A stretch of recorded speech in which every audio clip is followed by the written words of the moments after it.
the way you guys celebrate birthdays. I think that's so cool and unique. Why you guys don't have fantasy like children's books? Like some of them have, oh, like this unicorn and this unicorn became friends and whatever. Why you guys use real real images of animals, and so that the kids can have the right understanding of what an animal actually looks like. And then how you guys, I'm when I came to visit the nursery, you had this really cool setup for learning about volume. So it was like these small cubes and how they like fit into one larger cube. And that was, I had been through high school, and that was pretty much the first time I had a hands-on math experience that taught me what volume as a concept is, not just as an arbitrary theory, but what it is and what it means to hold a 1 centimeter cubed object compared to a 3 centimeter cubed object, and how its its changes is not linear, right? The change in volume is not linear to the change in length. And yeah, if there's anything else as well that you think that you guys do unique, please share that as well. Yeah. So on the birthdays, the whole thinking around that is best ways to look at a child, that I use a lot with parents, and I do this at random times. I interact with parents sometimes on an airplane for a few minutes, and I'll see things, opportunities for, I wish this parent knew, like what was going on in this. So what can I, and say in this split second that could help. And one of the examples, one of the phrases I use is, they are little scientists. So if you look at any child, um, any young child, and you put that, that thought, you'll actually start observing it's true. Like everything they're doing is trying to discover how stuff works. Like, and then it's the next thing, how does this work and that work. And sometimes the more you kind of like block that, the more they become these agitated kids, like, I'm gonna go play with this or play with that. But there was this funny video, I think it was the guy who invented mind maps, or someone who built a software around it. I can't remember. I need to dig up that video. But he basically played the role of a 1-year-old with a piece of paper, and he grabbed it, and he sort of like crunched it up, and he thought, oh, interesting sound, this makes crunch, crunch, crunch, and then he like put it in his mouth and then spat it out. It's like, not good for food. Okay, so what is this thing good for? And then he ripped it. Oh, it's not very strong, and then he just throws it, and he's like, whatever, and moves on to the next thing, right? But in that, the child is discovering, like, what is the purpose of this thing, and is it good for food? That's why I put it in my mouth. Is it good for food? No. Okay, spit it out.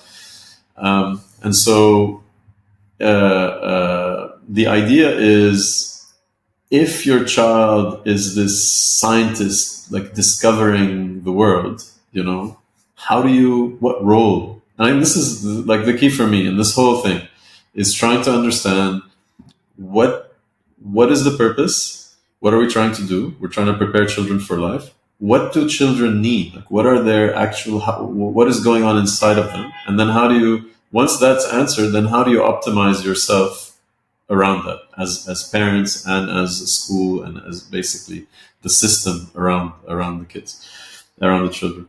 And so with that in mind, when a birthday comes up, yes, you could go, happy birthday to you, happy birthday, and like, what does it mean to your own? But what is a birthday? Like, when you think about what is a birthday, it's, well, he turned two. What does that mean? And it's something we celebrate. Why? Like, what?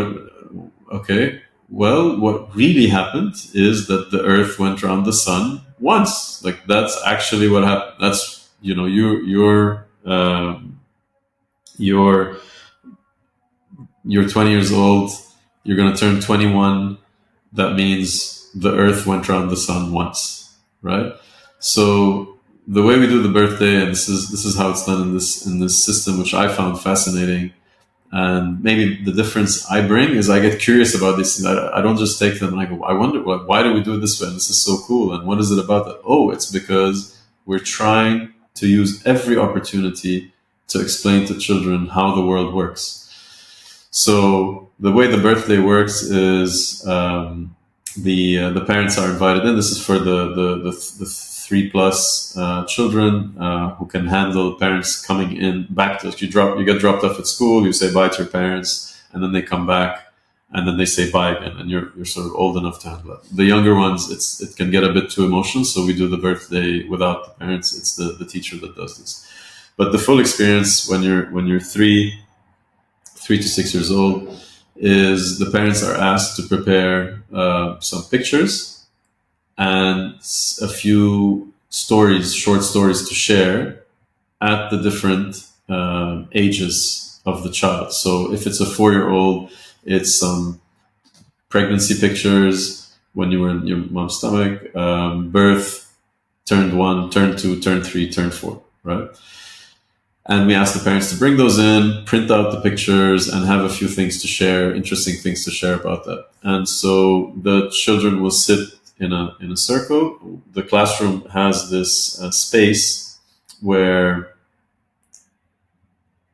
is a gathering spot in this. If you remember the gym example, so all the activities are on the shelf, you're moving around, etc., doing your work, and then there are moments we come together. At the beginning of the day, we come together just to get started. There's something called grace and courtesy as well that gets discussed. Today we might discuss why do we not walk on a carpet that a child is working on, and how do we walk around it, or how do we use our words, not our hands, to resolve a conflict or an argument. So this is the children are used to getting into these circles. So we get into a circle. We're going to celebrate, let's say, Jad's birthday, and Jad's turning 4. And Jad's parents would come and they'd sit down, and the children are sitting in a circle. At the center, we've got some sort of representation of the sun. It could be a picture of the sun, a yellow something that represents the sun. And we explain to the children that imagine that's the sun that you see every day. And then Jad, whose birthday it is carrying some sort of representation of the earth. Now, typically in our classrooms, we have the globe. So he'll be carrying the globe or a smaller version of the planet. And the parents will start by saying, so before Jad was born, he was, in mommy's tummy, and this is a picture. And so the children are starting to understand that this Jad that they're looking at now was actually in their mom's tummy. And we take these things for granted, that you're a 3-year-old, you have a 1-year-old. Your child might not know that they were a 1-year-old at one point, and they were like that other child, and that one day they will be like this other child, right? So this is where we kind of formalize this whole discussion of time and growth and development. And then Jad was born, so this is him at the hospital, and he was born in Montreal, and look, this is him crying, and this is him feeding, and whatever it is, and things about Jad when he's born. And then Jad will carry the globe physically, and Jad will walk around the circle, and we'll all sing the song. The earth went around the sun, the earth went around the sun, and Jad turned 1. And you come back full circle. And sorry, before that, we circulate the pictures. So Jad will go to his friends, circulate the pictures of, look, this is me, and all the kids, oh, yes, very interesting, fantastic. And then Jad goes around the sun, Jad turned 1. And then the pictures when Jad turned 1, the parents will show. So now Jad is 1, he's walking or crawling or whatever it is, and etc. And you can see where this is going, right? And so Jad again, the earth went around the sun, and he turned 2, and at 2, and at 3, and at 4. And now he's talking, and now he is who you see he is. And today, the earth went around the sun, finished its cycle around the sun.